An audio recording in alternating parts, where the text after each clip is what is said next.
I'm here at Insomnia53 at TT Esports booth with Madara from the Dota 2 London Conspiracy team. He's been using the Poseidon Z mechanical blue switch keyboard. How do you think the keyboard's been faring for you? Hello, first of all. It has been really good because it has improved my game experience, and like in my whole life I was playing with cheaper keyboards, so this is entirely a new experience, and it has proven to be really good so far. Yeah, we heard from a few members that you've been playing on a really cheap keyboard at every event you've ever been to, including Bucharest and everything. So what's it like to play on a different keyboard that you're not entirely used to?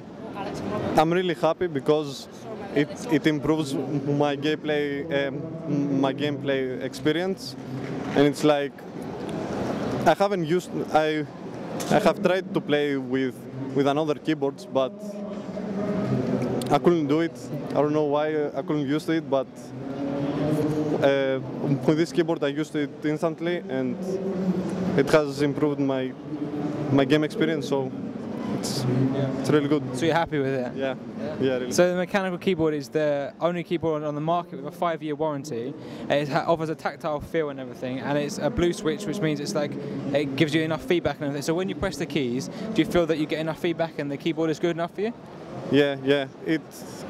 It's really different. Like other keyboards, sometimes could not be pressed, and like it's really unreliable. But this keyboard is really reliable, and that's really good for Dota players. Yeah, that's always good. You can check this keyboard out at ttesports.com as well. Thank you.